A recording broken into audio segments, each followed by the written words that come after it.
realizing that rather than yielding my time previously, I probably should have banked it for now, but I will still try to be brief. Thank you very much for having me back for panel 2.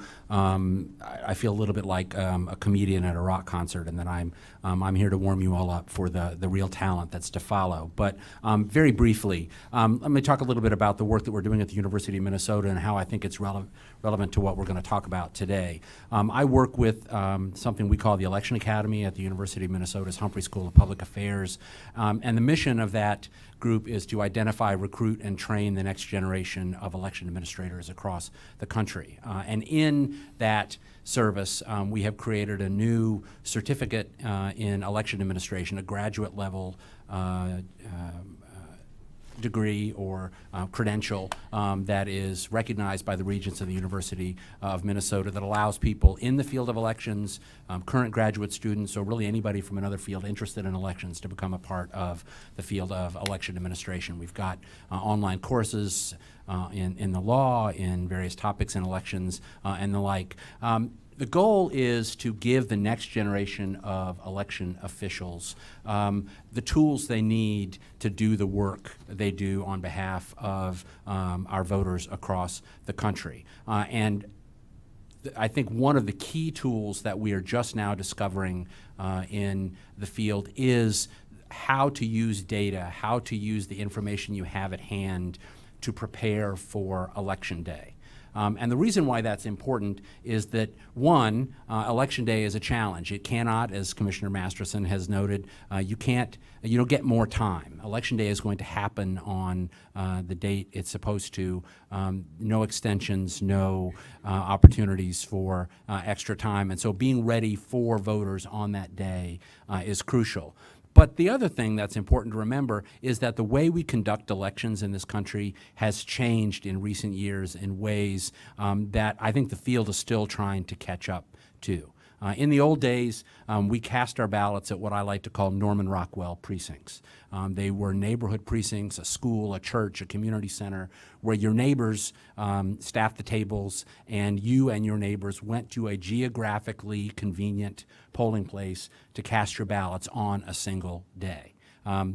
We now know, like a lot of the nostalgia that Rockwell paintings evoke, that that's an era that's gone by. We do have many states that cast ballots only by mail. Plus, you have the expansion and explosion, really, of non-polling place election systems like early voting, like vote by mail, like the new Colorado model where voters are mailed a ballot and then the option to return them back.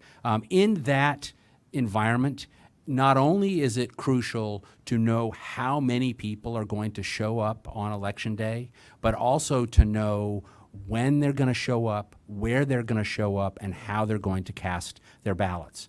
The folks on this panel, both practitioners and academics, will probably be able to tell you way better than I can what the predictors are, but we now know that there are different groups of people, whether it's demographic, generational, geographic, what have you, who experience and use the election process differently. There are people who are hardcore vote-by-mail folks. There are folks who still want to go to polling places. There are other folks who want to cast their ballots before Election Day but want to go to a physical location to do so. Knowing how many of those people there are, who they are, what their language needs are, if they have disabilities, what else might impact the process is, I think, a necessary skill for election administrators going forward. And that's why I'm excited and looking forward to hear what the other panelists have to say, because the one service that we can do our voters is to be ready for them when they come to us. A vote is a very precious thing. It's an act of civic engagement. It's a gift that we as citizens give to one another in making the decisions to help run our country and our communities. And so if voters are willing to give us that gift, the least we can do is be prepared for them when they do. To all of you out there, if you're interested, would love to hear from you in working with us at the Election Academy on the Certificate of Election Administration. But if nothing else, remember that being prepared for Election Day is something that's not only important, but changing at an incredible rate of speed. And I will, against all advice, yield the remainder of my time. Thank you.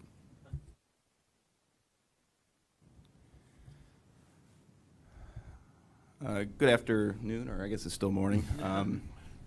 I'd first like to thank Chairman Hicks and the Commission for inviting me here today. It's quite an honor to be with you here. As most of the commissioners and panel know, in April in Missouri we had our municipal elections in St. Louis County. We ran into some issues where we did not send the correct amount of ballots to a number of about 15% of our polling locations. And this happened in the time frame in a dynamic of running almost 2 elections concurrently. We had our presidential primary election March 15th and our municipal elections April 5th. And I know there are a number of jurisdictions across the country that have elections back to back to back. That was a first for us in Missouri to have those 2 elections almost concurrently. So my employees were stretched very thin. And I think I emailed to Brian before I came up this matrix. It's essentially a spreadsheet that we use to organize the election and order the right number of ballots for each precinct. And so essentially what we had in a number of precincts, in a polling place, if you have 3, 4, 5, 10 ballot styles, for the ballot style where we needed 50 ballots, we sent 200, and for the ballot style we needed 200 ballots, we sent 50. So in a number of places, we ran out of ballots quite quickly, and normally this wouldn't be as big of a problem as it was, but we used all of our DREs in the presidential primary election in March. And in St. Louis County, we deploy both DREs and optical scan paper ballots. And in a normal election, other than the presidential election, about 75 to 85% of our voters choose the DRE. But because we used all of our DREs in March, we weren't able to turn them around quickly enough for the April election, so we deployed only paper ballots. So when we ran out of paper ballots, it meant people were turned away. And so early in the morning on Election Day, we realized this fact, issued press releases immediately, and as this panel, since we're discussing preparedness, I learned from this experience, one aspect I think of being prepared is building media relations, and it did help on Election Day that I had, with a number of reporters and media outlets, kind of established relationships, and it's much easier, I would say, with like print and radio because they have beat reporters. Quite often local television, they don't have a beat reporter for local government or elections. So I didn't know those reporters as well. But by the end of the day, I had given well over 20, 30 interviews, and my wife told me I looked like a whoop dog. And so I think some reporters started to take pity on me, which I think helped in a way. But now moving into, we have a state primary in August, obviously the November election. We're undertaking a number of preventative measures, and key amongst those is just instituting some additional controls on our proofing process, which is obviously where we faltered before April. But also, St. Louis County experienced a somewhat similar problem in November of 2014 in our midterm election before I became director, and to that point, we had utilized an out-of-state printer, and so my co-director and myself went out to bid for a new print contract. We contracted with a local printer, and that helped greatly in responding to the ballot shortage we had this election. So our printer was just, a 10-minute drive away, so we were able to respond very quickly. But even with that, going forward now, we're amending the contract with our printer, and every ballot printer, especially if they print offset, they have overruns of ballots on Election Day. So we're going to now pick up the overruns before Election Day, have them on site, and so we can, hopefully this doesn't happen, but deploy those overrun ballots even more quickly. I think I have maybe a little bit more time. The other thing I want to mention, Doug did talk about that. The old kind of Norman Rockwell system of going to a neighborhood polling place and voting. Well, that kind of still exists in Missouri. We're in the minority of states with no early voting, no excuse absentee voting, just if you want to vote through the mail, you got to have an excuse and you have to vote absentee. So nearly 90% of our voters in St. Louis County go to the polling place on Election Day and vote. And what all of our neighboring jurisdictions now have deployed electronic poll books. We just completed an RFP for electronic poll books. CNN and the major media outlets, they want to go someplace on Election Day where there will be lines because that makes good TV. And I know they were in St. Louis County on the presidential primary election day, and they asked me, where can I go to see lines? So it is a worry of mine. And so last year I attended a conference in LA County with the Bipartisan Policy Center, and saw Mr. Stewart's presentation. So I realized I used his tool to try to figure out, how many voting booths we needed and so forth.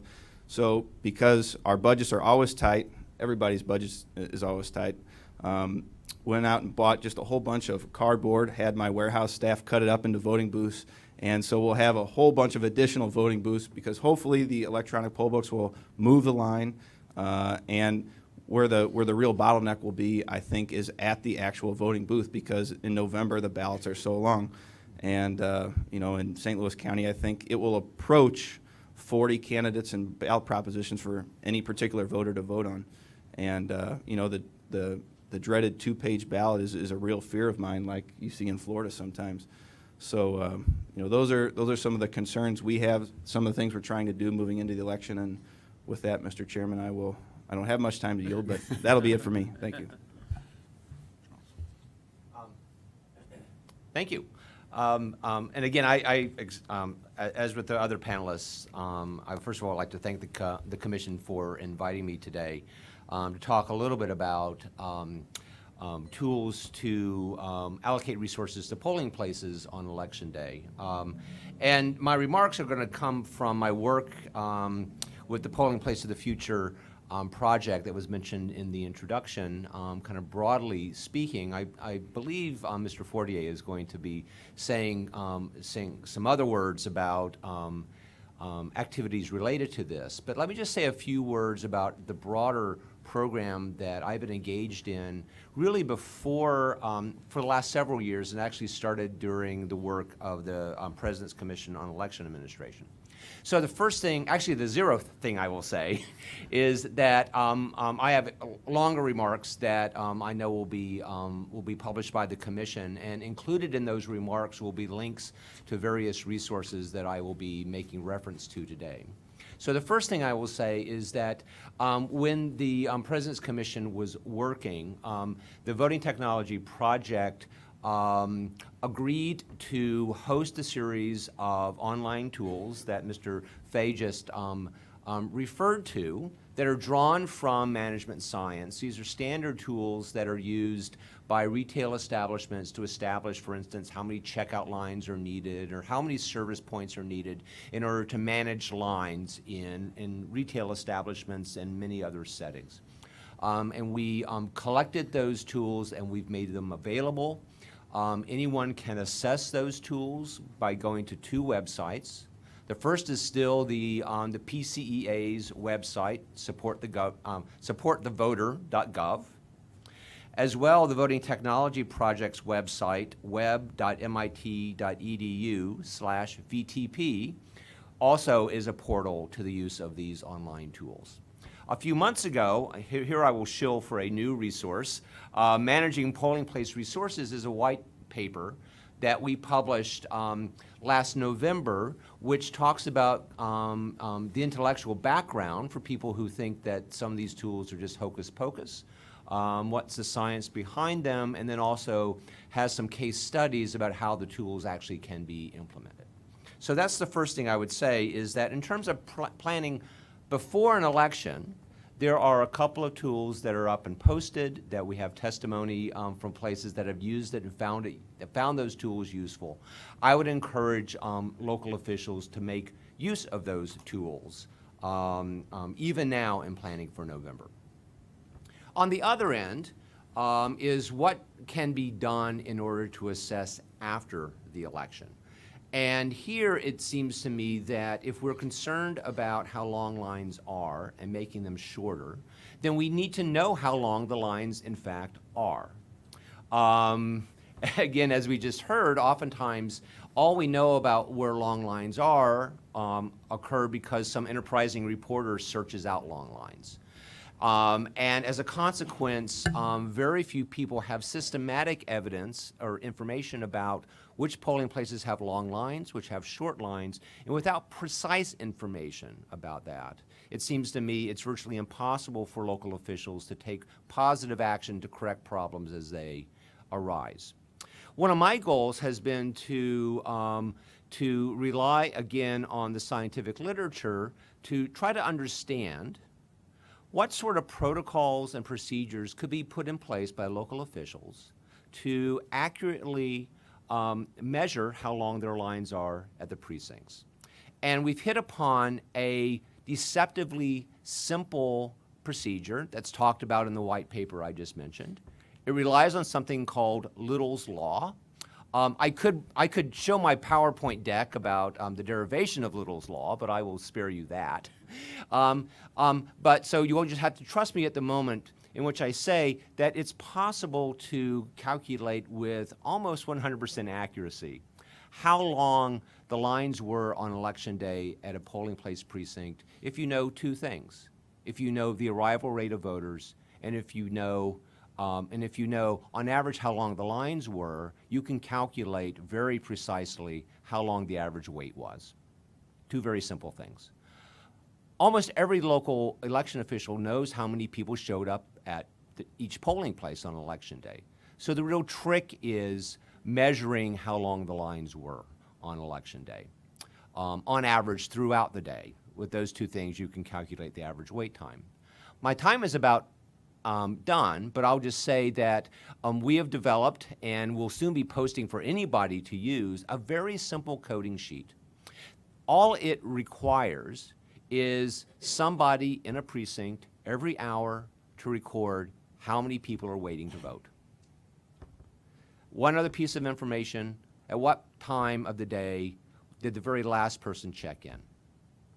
With that information, and we've seen in many jurisdictions that have already tried this out, this is doable, very doable. And the information you can get is highly precise and very actionable. And so I will just end there with just the final point that oftentimes local officials are worried about implementing management by data because they are worried that it's both complicated and it will remove their poll workers from important tasks in the polling place on Election Day. And certainly those are legitimate concerns.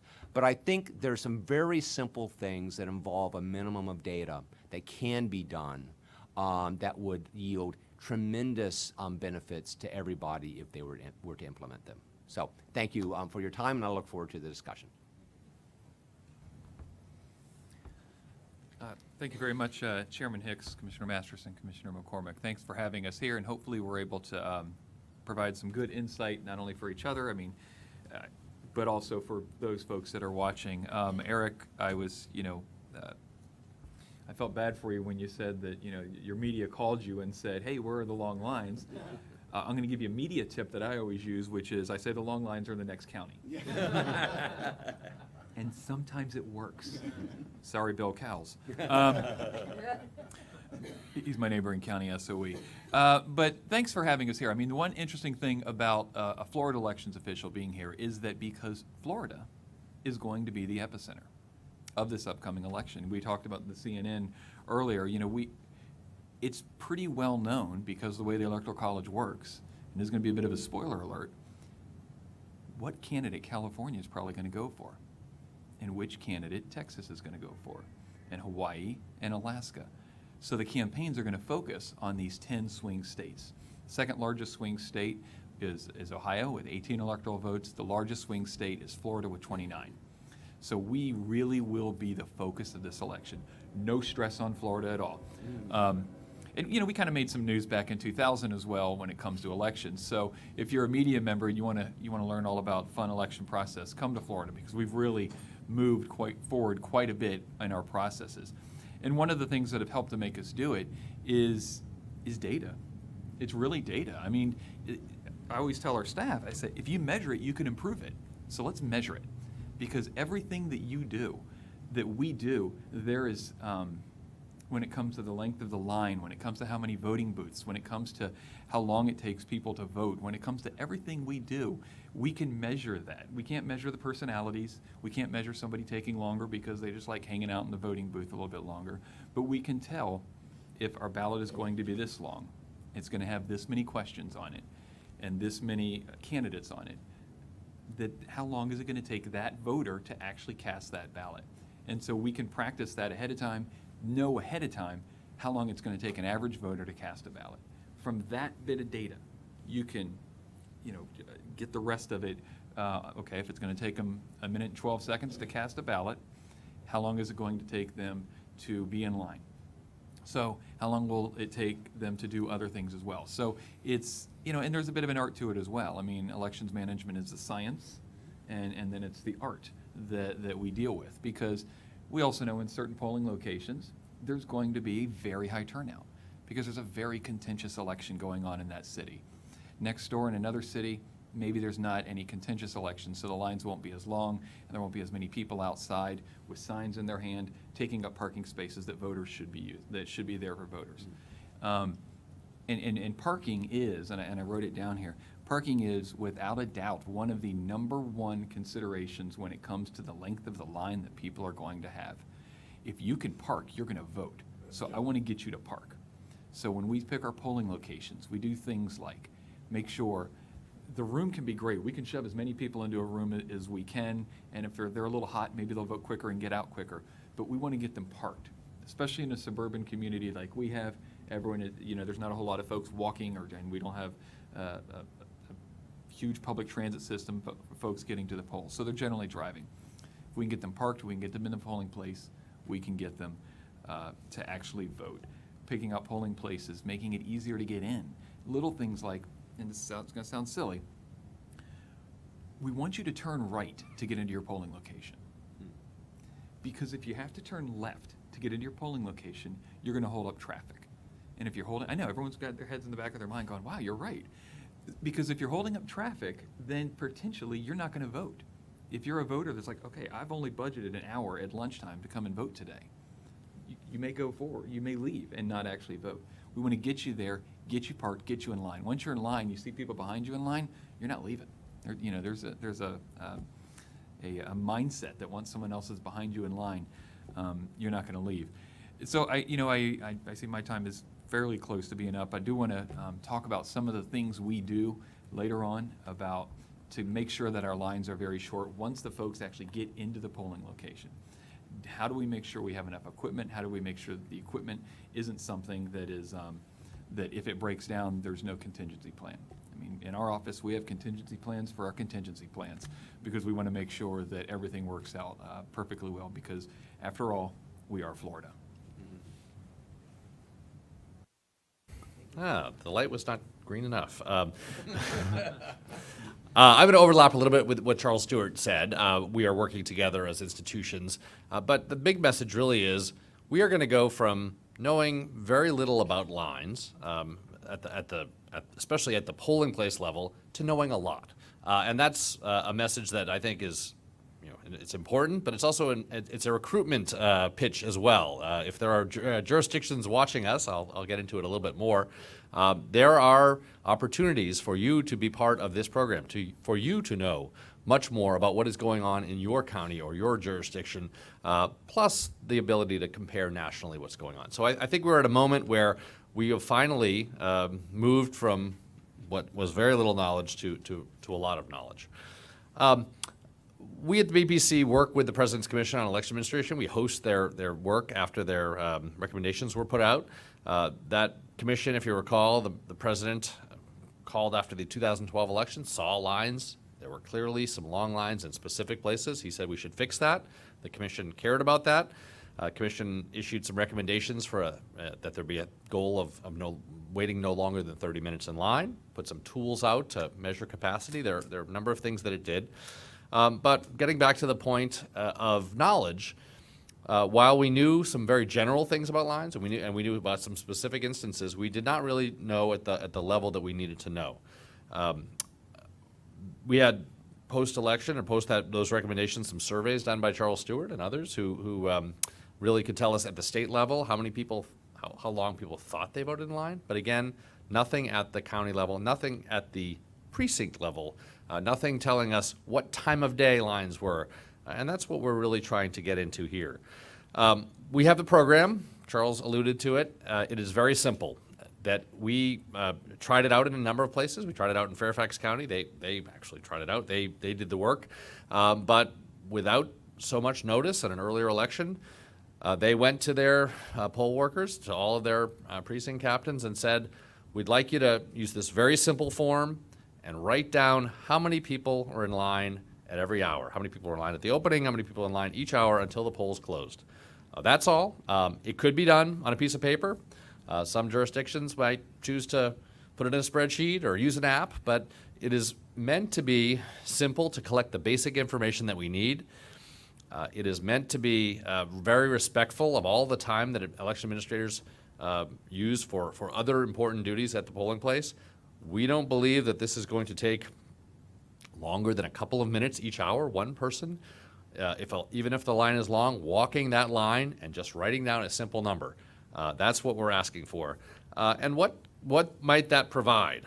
Charles alluded to the more complicated things that it might provide, or the things related to management science and queuing theory and Little's Law, and how that simple number can translate into telling you about wait times. But let me just put it in several categories.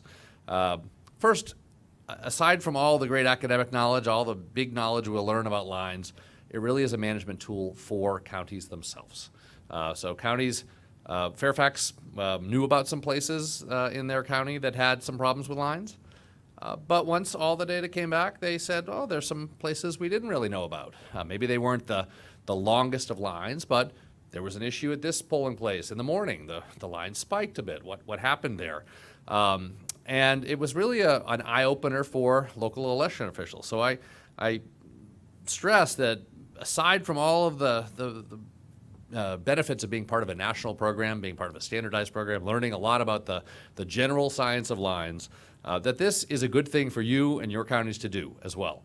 To really know what was going on in different places, to be able to then go back after the election, assess whether these were caused by one-time events, whether they were caused by lack of capacity, whether there are certain parts of the county that are voting earlier in the morning or voting at night. So this is real information as a management tool for jurisdictions. Second, we will be able to provide you a sort of benchmark across your state related to the size of counties in other places. We'll be able to give you some sense of what's going on in other places. Is it a local problem or not? I'm running out of time. I'll say one more. There's some deeper analysis that we can do, and we will know a lot more about lines in a general way that I think will contribute to the great knowledge of the science of lines that will help everybody broadly down the road. And the last thing I will say is that this is a program that we have had great response already, but we encourage more. So lots of large counties, Chicago, Cook County hosted a meeting with us. The state of Virginia and most of the counties in the state, many of the people in this panel and the earlier, lots of jurisdictions have joined.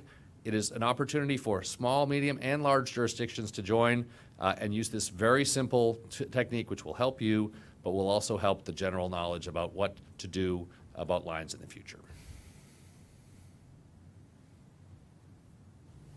Thank you.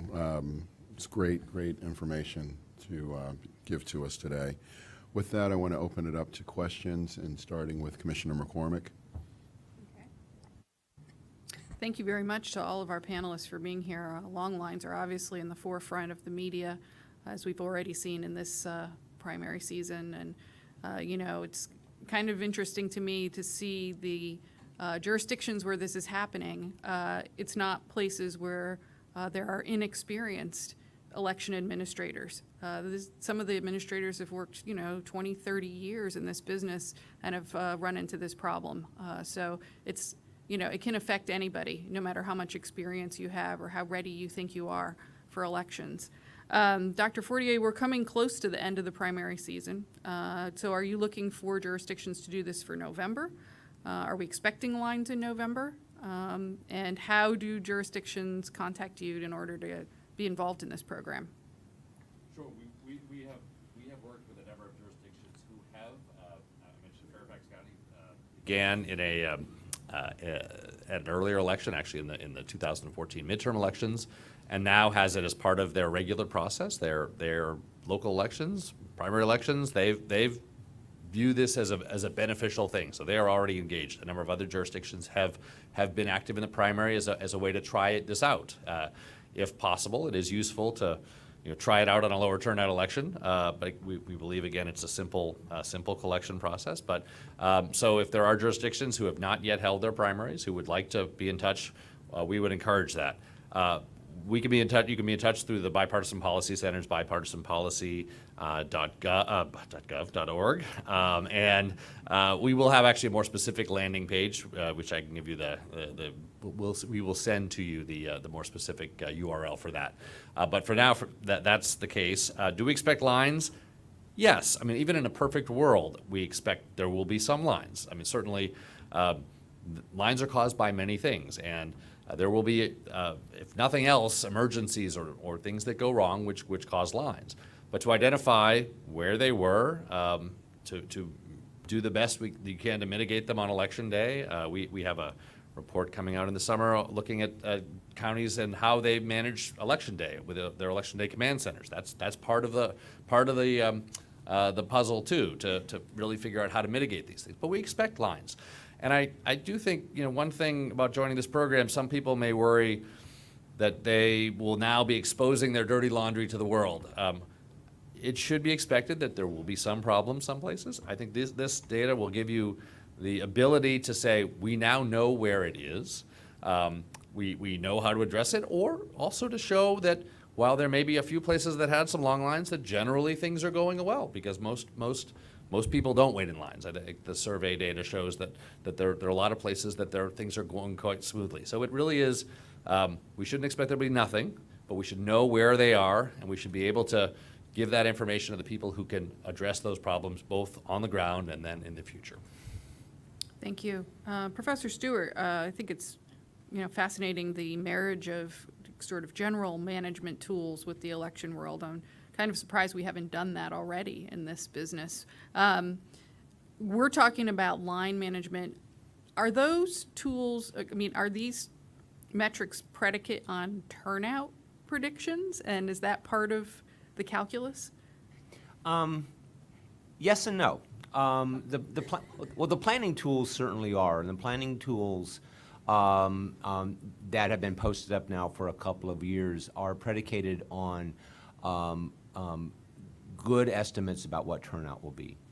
The good news about the bad news of a presidential election, the bad news being the big surge, is that turnout in presidential years is the most predictable of all election types. And so while it's certainly the case that modes of voting are evolving, fewer people are coming to a polling place on Election Day than they used to be. The last time's presidential election, I would be willing to bet, and I think most of us in this business would be willing to bet, it's going to be highly correlated with the number of people showing up in 2016 in November. I think the real challenge, and you made reference to some of the problems that have come up during the presidential primary season, is that it's still very difficult to predict turnout in non-presidential years. Even midterm elections, which are the second highest turnout elections, there's a great deal of variability from one midterm to the next. And then when you get into presidential elections, I don't want to say it's near impossible, but it is the case that the work hasn't been done to come up with really good predictive models yet. And so let's hope that we're learning something from this season of primaries, but that's certainly an area where a lot more work needs to be done. Thank you. Professor Chapin, you were talking about collection of data. And there are so many data points that can be collected. It's overwhelming, actually. Do you have any advice for election officials who are just starting to use data and where they should start? what they should start with? What are one or two pieces of data, other than, of course, what they have to collect for our EVE survey, which is already substantial? But are there pieces that, where to start here? Certainly. And first of all, thank you for the promotion to professor. I will make sure Oh. that the University of Minnesota hears Okay, that. Mr. Chapin, thank but, you. But no, that could work for me. But I think that in many ways, the data that election officials need to do this kind of analysis might already be in their own hands, whether it's their voter records or their election management system. We talk a lot about the intense localization of election administration in this country, but in some ways that's a feature, not a bug, in that election officials know their communities. They know, as Mr. Ertel pointed out, where the hot mayoral races are, where people are going to be shaking their fists at one another in the parking lot as opposed to kind of a sleepy, uncontested election. But going to the voter level and getting a sense of both who is turning out and how that associates with whether they're returning a ballot by mail, whether they're showing up in person, how old they are, where they live. In many ways, the information they already have in hand could be incredibly valuable. We were discussing at the break that it's somewhat ironic that the person talking about data and wearing a sweater vest on the last panel was not me. But I will point out, one, that it's 80 degrees outside, but two, that I think that in some ways that kind of algorithm could be really powerful in this field as well. I think we are starting to see, I've often talked about the electorate as akin to an investment portfolio, that you have different people who perform in different ways. Some people show up regularly in person. Other people are federal only and like to vote through the mail or vote early and absentee. And having a sense of how different parts of your electorate perform, whether that's based on their age, their residence, their demographics, what have you, is an incredibly powerful thing. And knowing who's going to show up where and when is something that will be very important. And I would love to see, if not Mr. Uminski from LA, but somebody else starting to do that kind of analysis with their own voter records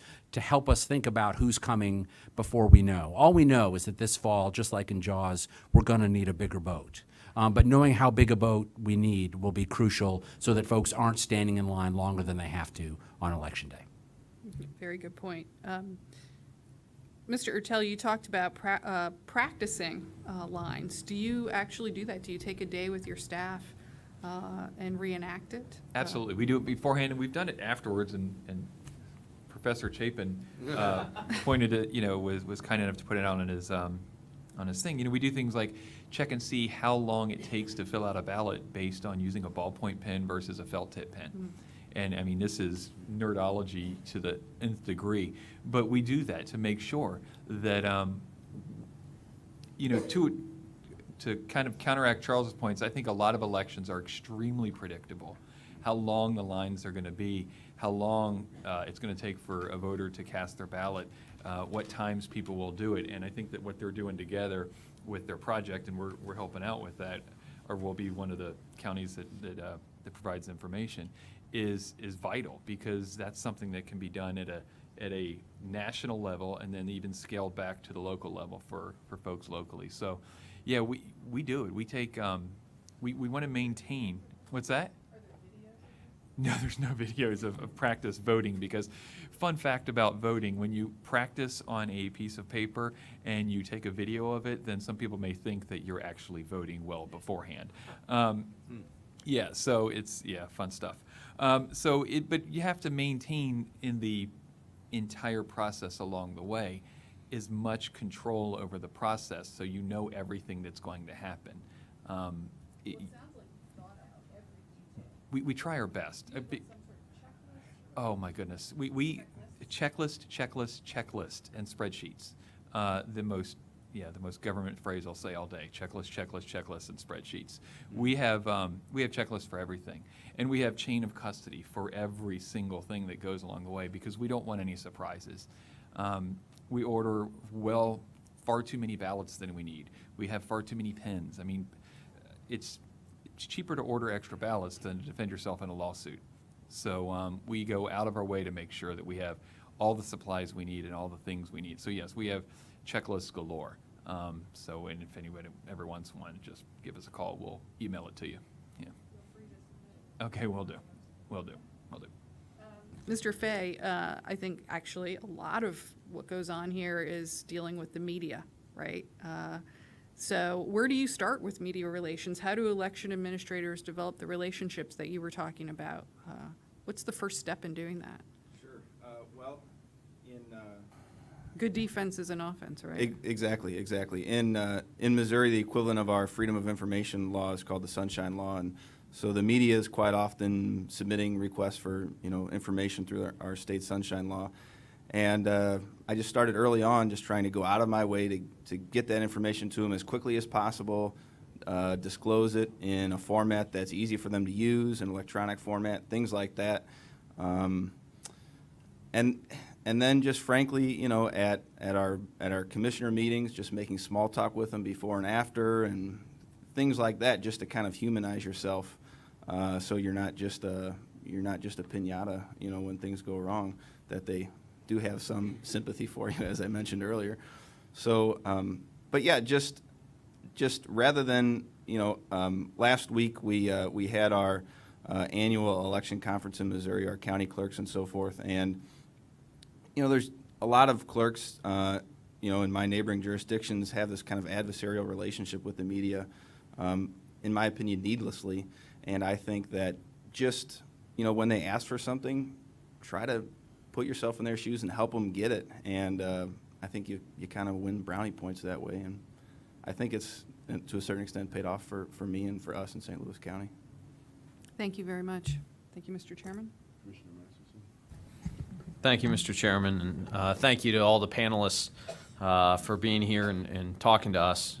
Mr. Ertel, to steal, I think, a concept that you raised, and to steal from my friend Keith Cunningham, who always used to say, if you think a good election is expensive, you should see a bad one, right? That's the cost. And so I want to start first with Mr. Fay, and before I start, I have a couple questions for you.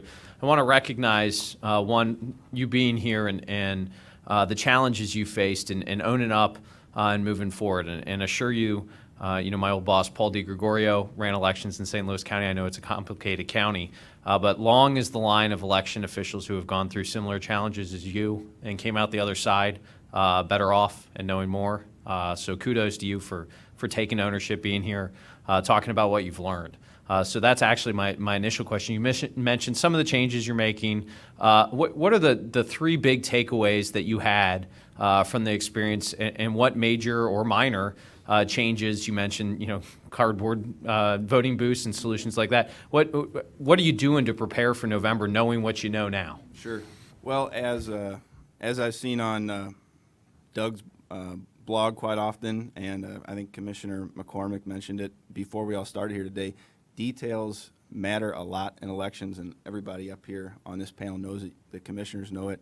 And it was just, in our case, it was a simple matter of, we had a lot of things going on, and a couple details slipped through the cracks, and that's what really came back to bite us. And so details matter. So having the controls in place, as Mr. Ertel pointed out, you got to have those checklists, but you also have to use the checklist. You can't just have the checklist there, just to be there. As I mentioned earlier, we're trying to deploy electronic poll books later this year. Again, as I mentioned, all of our neighboring jurisdictions have these, and we've really seen through them how well those can move lines. Other things, we're trying to look into in the long term. Our commission met last month, and they made a few proposals. One of those proposals was to move to kind of a merit/civil service hiring process. All of our employees are patronage employees, and so that's something I don't know how many other election administrators encounter that across the country, but it's something our commission is kind of keyed in on now. But again, that's kind of a long-term solution. And frankly, as Mr. Ertel pointed out, parking and facilities is a big issue for us as well because we're a mostly suburban community. We have some inner ring suburbs in St. Louis County. And finding a polling place is one thing and keeping it is another, where I just was talking with a school superintendent the day before I left to come here, and she said, our high school is under construction in August for your primary, you can't use it. I said, okay, are we good to go for November? She said, well, we're having construction that day. I said, but your school's off that day. She goes, yeah, we're having construction that day. So, you know, these are the things that you compete with, and so it's a constant give and take with the building administrators and owners. And, you know, I wish I could have a right turn into all my polling places. I mean, that would be fantastic, but I'm just happy to have one, you know, in the precinct where it's required. So, and thank you, Commissioner Masterson, for your comments. It has been a very difficult time, but it's very nice to be here with these colleagues and to have these tools to try to improve on our process for sure. Well, I appreciate you being here, and to be honest with you, there is an election official sitting here listening to your testimony or seeing what you went through that thought, there by the grace of God go I, right? And we can learn so much from those challenges. You mentioned that the parking, and I'm curious as the professors, we'll lump you in, have looked at measuring lines. Has parking been part of this measurement or conversation in any way? That, to be honest with you, that's the first I've heard it mentioned in reference to lines. Is this part of your measurement or anything you've studied or heard with the PCA even? Well, there's an empirical question there, which is, I don't know even if the PCA report mentions parking. It probably does. We will recall that actually one of the issues in the New Hampshire primary was in one town where there was a traffic jam into the high school that I think they ended up extending voting in that town because of traffic.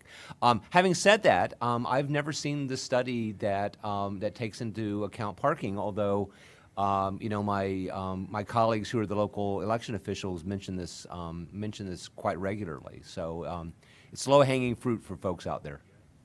I'll just chime in. I agree with Charles. I don't think anybody has really done this study. There have been a few studies of vote centers and sort of geographical locations and sort of how they go along commuting patterns. That's not exactly the same thing as parking. Some sense that some of these vote centers that are located in superstores or large institutions that, say, Walmart or Home Depot has tried to figure out what's a good location, where to begin parking. Sometimes election officials will piggyback on science that has gone into picking these locations and determining parking. And the last small thing I'll say is that this is at the very, not at a universal level in any way, but we, Charles as well, is leading a more detailed analysis of polling places. And we've done some ourselves in conjunction with Charles, in which some of that is diagramming out where the parking lot is and some sense of how long the walk is from the parking lot to the polling place. We haven't done that much with that, so it's at its infancy. So I do think that there's something to be said about doing more in this regard, but there are little pieces out there. And actually, Commissioner, I would also say, I think that as we begin to understand more about how polling places are laid out, not just on the inside but on the outside, I think we do need to think about parking as part of the line. And in fact, in places where there are more voters than there are parking spaces, one could, if one wanted to put on one's lawyer hat, make the argument that a voter who is waiting, who is stalking another person for their parking space, could be considered to be in line to vote and not necessarily just someone who's standing inside the building. So in those communities that have or are willing to use tools like GIS or traffic management and the like, to the extent that you can think about how people physically get to a location, not just from their car inside the building, is again going to be one of those 21st century skills that we need to think about. Because if I have left home or my work, or I'm late to pick up my kids and I'm sitting in my car and I've not yet voted, the law might not consider me to be in line, but I consider myself to be in line. And if that's the case, I want my local election official to be thinking about how to avoid that going forward. You could actually collectively hear the states of Ohio and Florida shudder at the thought of that lawsuit. Let me follow up with the professors again, and then I have a question for the election officials, and that is, convince the election officials, what value now, heading into a presidential election year, is it for me to measure my lines in November and know after the fact? And I'll give you an analogy in election circles, and that is post-election audits. Well, those have taken hold. I think a lot of people have seen value. The pushback initially was, that's great, it's not really going to tell me anything until after the fact. So why am I wanting to measure my lines and know after the fact? What I really want to do is prevent the lines before the fact. And I think what you all will tell me is, yes, you want to do both. But tell me, why do I want to measure the lines? What's the value? Why do I want to participate in your study? I am going to take your bait and tell you that it is worthwhile knowing for the next election and being prepared looking ahead. I don't think every jurisdiction is going to do this, but this is relatively simple collection data that could be used more real time. There are jurisdictions who try to project out real time what wait times are. This sort of collection, it is possible if you had a regime where some of this can be reported more accurately back to a centralized command center. You may have on-the-ground information that is actionable. So wouldn't it be nice to know that it isn't just depending on your local precinct captain to call in and say, I'm having a problem, that you might be able to monitor that there are a number of, the numbers are high. The numbers of people waiting in line are high at a certain place, and to be able to redeploy, perhaps in an early voting scenario or vote center scenario. So while I'm not sure that's going to be used by many jurisdictions, it is certainly possible. And we think that the practice of knowing what's going on and at an hourly basis at your polling places and having some method of collecting that, maybe it begins with collection and after the fact, but it certainly can be integrated more into a real time where some reaction can be made. If I could just add to that, that when I've been talking to local officials about this, one of the things that immediately resonates is when I just mentioned, well, you know, we're going to be having elections forever. I think the right way to think about this is that, you know, this is the beginning of a habit of mind, and it starts at the top and then it goes down into the precincts. At the top, it's the continuous improvement based on metrics, and we'll learn something this time. We'll do better. 2020, it'll be even better. And we will get better with each election. So don't think about this as one election. Think about this as the rest of our career working together to improve things here. The other thing is, as John was just suggesting, to translate that habit of mind into the precincts. And I mean, to continue the analogy to mindfulness, to having somebody in a precinct being aware of exactly how many people are in line gives those folks an opportunity to take ownership over the process in the precinct in a very precise way, very precise feedback, and then also allows then the local official maybe to create kind of rules of thumb. You know, if the line gets to be more than 8 people, call, right? So then you can get these action items out there to maybe help the central office manage things a little better on election day. So I think there's a lot of things that could be held, a lot of advantages to implementing this now, but there's also the long term to think about. So let me follow up just with you, Charles. Go ahead. I'm sorry. Sorry. I want to endorse everything that's already been said, especially what Charles calls habit of mind, I would call muscle memory. But the very practical response to your question is the reason to do it this fall is because there will be people to count. That if you were trying to train people to count people, asking them to do it in an election where there is 1 voter an hour or 2 voters, you know, it's very easy to discount the importance of something when there's nothing to count. If, on the other hand, you are asking people to get in the habit of counting voters in a time when there are going to be lots of voters to count, it will make it easier to convince them to do so in the future. Also, by getting the baseline in an election when you know you have lots of people, will make it more powerful to then apply those techniques in elections when there's a lot more randomness in terms of the number of people who come in. So in some ways, there's that old, I think it was Wee Willie Sutton, they asked him, why do you rob banks? He said, because that's where the money is. I think that the reason we want to count voters in a presidential election year is because we know that they'll turn out, and that's a habit of mind or a muscle memory that we want to develop for the future. Dr. Stewart, I think it's your research that has shown that the places that have had lines have kind of traditionally had lines, that it's kind of the same areas or counties that have had it.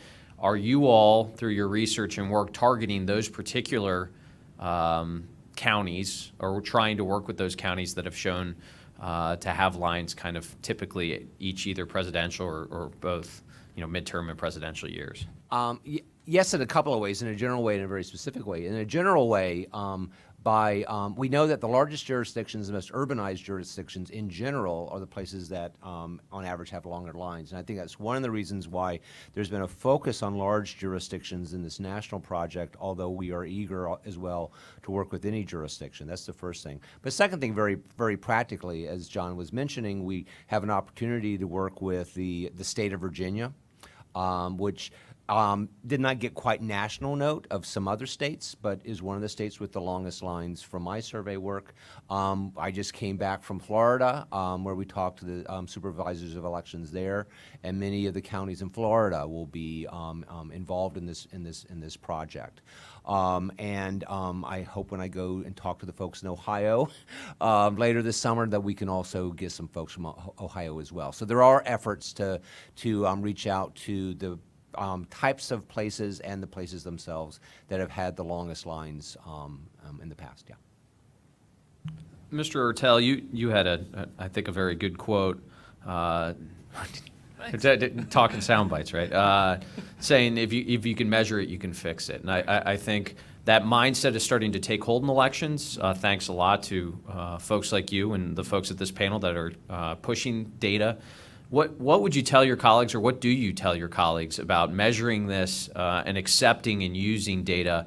Because there was an older mindset that said, if I measure it, I have to share it, essentially. And I'm scared to share that data because of the story it tells. And so what do you tell your colleagues in Florida and other places about measuring it and improving? Yeah.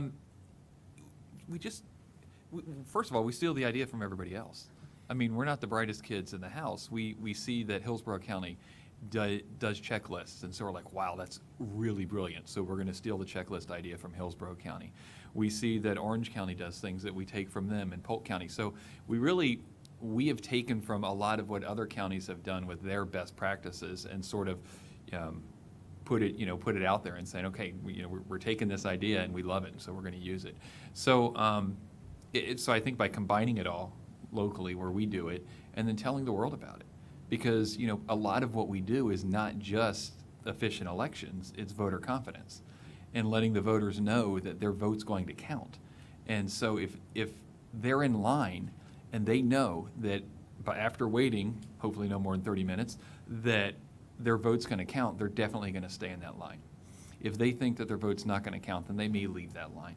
And so our role is to also ensure that the voters know that these things that we do are done to make sure your vote counts, and that actually will in turn increase voter turnout and hopefully confidence in the process, because again, we're Florida and we get picked on quite a bit.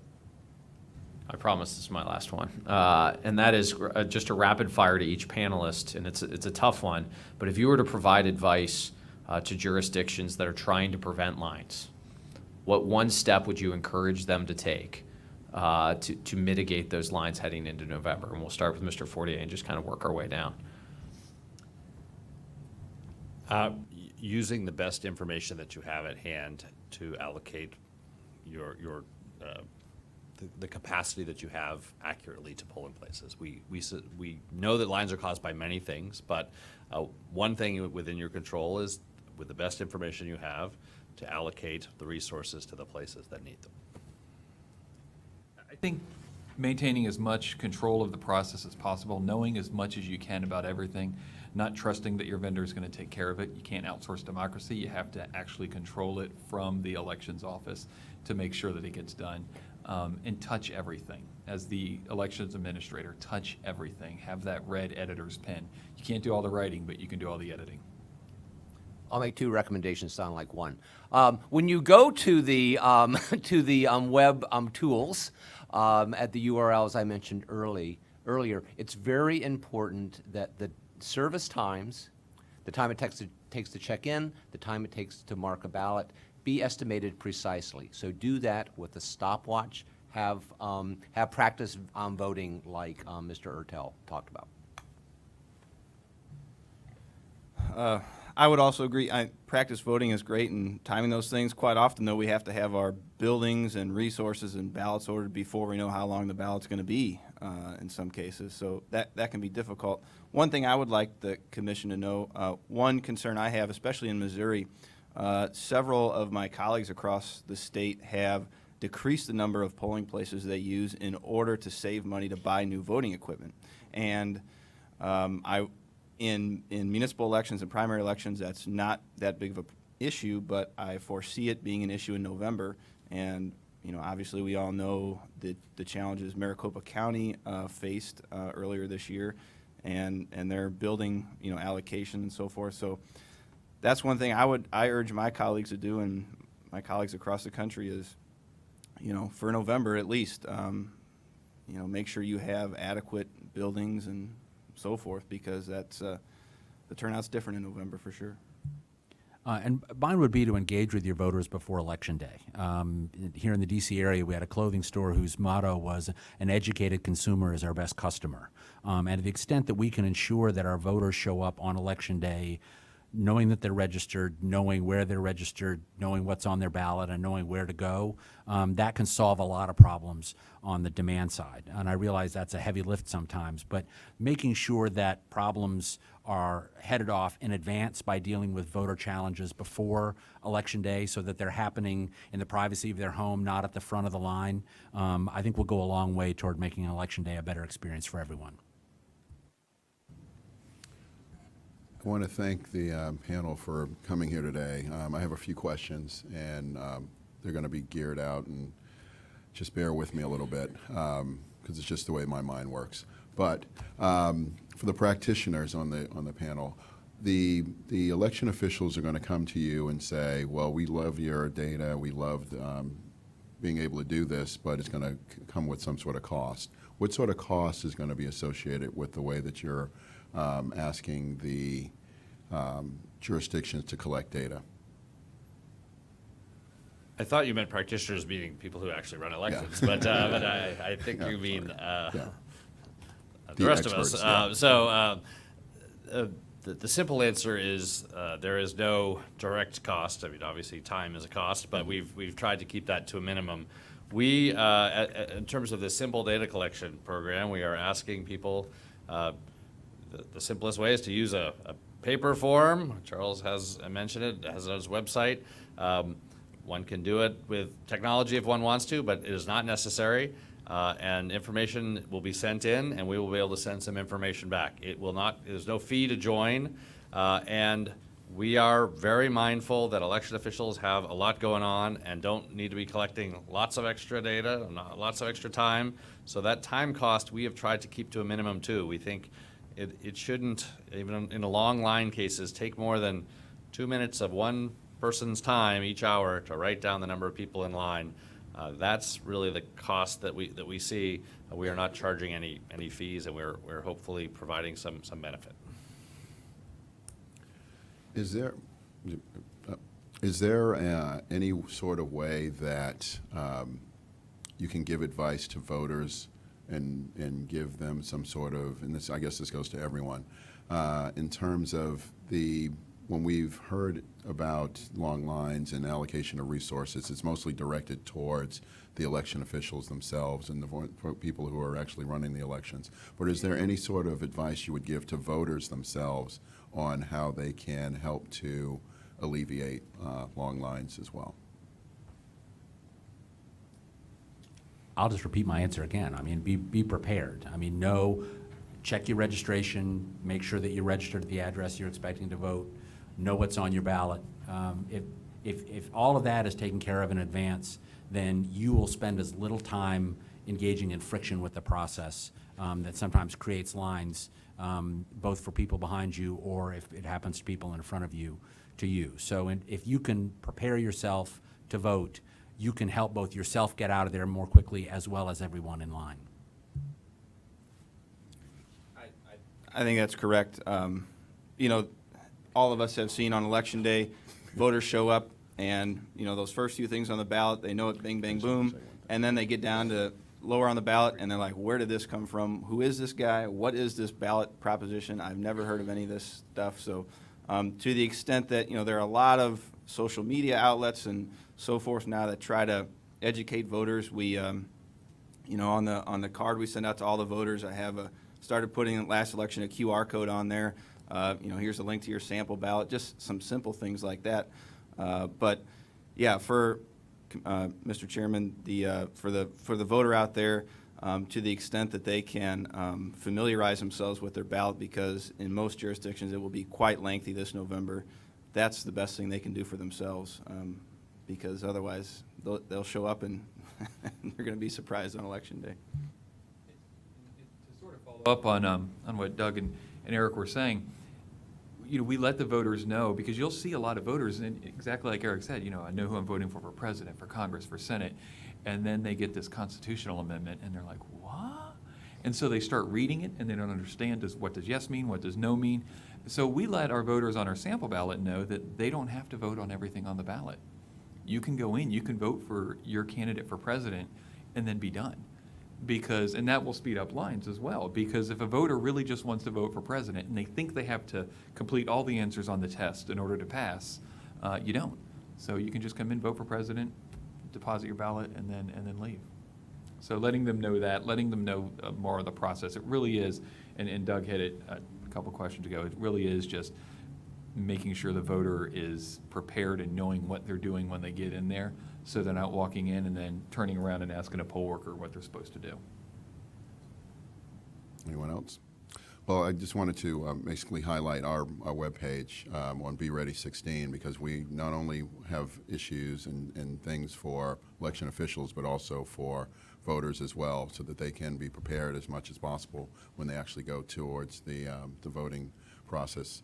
And also talk a little bit more about the fact that come September, we are going to hopefully do something around voter registration day as well, to highlight the fact that folks should be prepared for the election come November as well. With that, Commissioner Maston had one more question before Sorry, I go and back into it's just mine. for Dr. Stewart. And I think I'd heard, and to be honest, I don't know, are there tutorial videos on how to use the resource allocation tools? Is that something, if they don't exist, that you're looking at or we could help put together? Because I think part of the challenge that you've probably heard from election officials is they're intimidated to even get into the tools, but having played with them myself and worked with some county officials in Ohio, once you start doing it, it's real intuitive. And so I didn't know, is that something that's been done? Is that something you'd be willing to work with the commission on to do or interested in doing? Yes, so the short answer is yes. If you go to that website, since the initial launch, when we initially launched the tools site, we didn't have really instructional materials there. So, but if you go back there now, there are videos that do two things for the two major tools we have on the site. The first is just simply showing how to use the tools to help ease people in. And then for those who want a little more bit of involvement with the tools, maybe for more complicated and comprehensive planning, we also have videos for both the tools to do that as well. And we'd be delighted also to hear feedback from folks who've used those videos, because we're certainly going to be updating them as time proceeds. Thank you. Just very quickly, one thing I'd like to add for all the practitioners out there in the field. You know, the first time I heard John talk about measuring these lines, I thought, oh, that's just one more thing I have to worry about now to try to organize. And so I'm trying to work with a professor from one of our local universities for him to, you know, recruit students to undertake all the measurements and so forth, because as you can see, professors and almost professors love this kind of stuff. And so rather than take it on yourself as an election official, I would encourage other election officials to try to partner with other folks in the community or in educational institutions to help with it, more or less. So thank you. I think that's a fantastic suggestion. I think it's something many universities would embrace, and it fits right under their mission, quite honestly. So that's a great suggestion. Thank you. I appreciate it. Mr. Fay, you talked a little bit about computer-assisted voting with the QR code. Is there any other innovative ideas that people might have on the panel to talk about also helping out with the computer-assisted voting for reducing long lines? Actually, Mr. Chairman, I would think online voter registration and lookup tools are incredibly powerful. I work with the University of Minnesota, and there are many states across the country that have Election Day registration, and I've talked to many election officials in Minnesota who really want to tell their voters that just because you can register to vote on Election Day doesn't mean that you have to, and in fact, they're trying to increase the number of what they call pre-registered voters. So someone who's not at the front of the line filling out a registration application is someone who can move themselves and everyone behind them through the line. So all the tools that we have to get people on the rolls and allow people like in Ohio to check their registrations or update their registrations are incredibly powerful tools that I don't think people are necessarily as aware of as line management tools as they should be. Technology-wise, this upcoming election, we're creating heat maps for past elections on where did the early voters, for those people that have early voting in our states, where did the early voters that went to the Castleberry Library, from where did they come? And if they all came from too far away from the library, then let's put a site closer to them. That's a high-tech thing you can do to help minimize lines at the early voting. A very low-tech thing you can do is help John in the BPC and count the number of people in your line. I mean, it just sounds silly. But had we all done this back in 2012, we'd have the data for 2016. So now we're doing it in 16, we're gonna have the data for 2020, and everyone's gonna think John and Charles are the smartest guys in the room because they came up with it for this year. They So- are. so- Yeah. That's why I'm sitting next to him, I'm cheating off of his. Is there anything that you've seen in the primaries that you would want to highlight for the general election that people in jurisdictions and voters should be on the lookout for?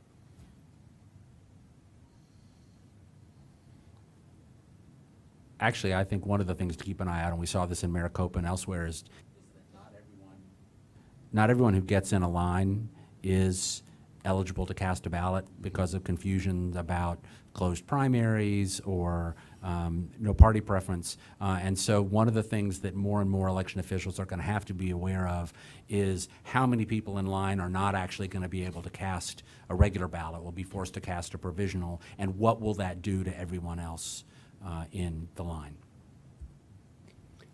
Actually, I mean, I was thinking similar things, and it strikes me that, the stories from the primaries have emphasized lines in particular places, and there's still investigations and studies being done, and I don't want to prejudice those, but I think for the public to observe several places where voters have just hard times voting for whatever reason, and for right or wrong reasons. The fact is, it's in the press. And I think that moving forward, we need to be aware that for voters who didn't go to the polls during the primaries, because after all, most voters don't vote in the primaries, their last vision of a voting episode may very well be these stories from the primaries. Mm-hmm. And it strikes me that election officials, we all have a bit of work to do to remind voters that, for instance, everybody can vote regardless of party registration. There are some things that were clearly at play in the primaries that will not be in play in the general. And not to make it defensive or making excuses, but helping the public and the press recognize why November is going to be different than the presidential preference primary is going to be an important thing, maybe even just as important as addressing the issues that did arise and fixing those problems. There's also this messaging in general, I think is going to be an important thing. Before I open it up before we close the meeting, is there any last questions that? I just want to make an observation. Every single one of the panelists used the word awareness in one way or another. And I think that's where we start, right, with both voters and the election administrators, awareness. As we talked about, the details are extremely important, from the line into the parking lot to, hovering over, waiting for a space, to walking from the space into the building, from, standing in line, electronic poll books, ballots, pens. I mean, every single detail matters. And of course, there is not just future value to collecting the metrics on all of those details, but present value as well, because we can fix things as we're going if we see a problem crop up. So I want to thank all the panelists. I just want to make a plug for voter confidence. There's an old adage, it's worth the wait. Voting is worth the wait. This concern with lines goes all the way up to the White House. We've had numerous inquiries from Congress. We're trying to address some of those concerns, and this is one of the ways we're trying to address it. So thank you to each of you and to the other panel as well. So thanks very much. Commissioner, you have closing remarks? Closing remarks? Or if you don't have any other questions? I don't have any other questions. I appreciate your time. And I guess on a note of optimism and looking towards the future, while I appreciate and love what you all are doing with simply just counting voters in line, I dream of the day when the EAC and NIST get the common data format done, and literally the systems can just share that data automatically, and you don't actually have to have a poll worker walking the lines to do that. And that day's coming, as well as being able to use, frankly, cell phone information to understand who is where and how long they've been waiting. And that day is coming and already being worked on by several people. So thank you. We're getting there on that. The final plug I want to make is for our June 2nd Language Summit. It's going to be out at College Park, Maryland. It's focused on language accessibility and resources available to voters with alternative or needing alternative language assistance. It's a fantastic program. The information's up on our website. It'll include summit talks, TED Talk style talks, as well as fantastic panels by experts on that. And again, that's June 2nd at College Park, Maryland. And then for the election officials still tuning in, and for voters, the Be Ready 16 page at eac.gov. Lots of resources. The tools are posted there as well. All of the information that we've talked about today from both panels are there, and it's really our effort to try, again, to help election officials and to serve them. So thank you, and thank you for your time. And can I just mention, we're working with the Democracy Fund on the Language Summit, and I want to give them props too. They've been very helpful in getting that together, and we hope that you'll all tune in for that. Thank you. Any other comments? Nope. I want to thank this panel. The second panel in our public meeting focused on long lines and allocation of resources.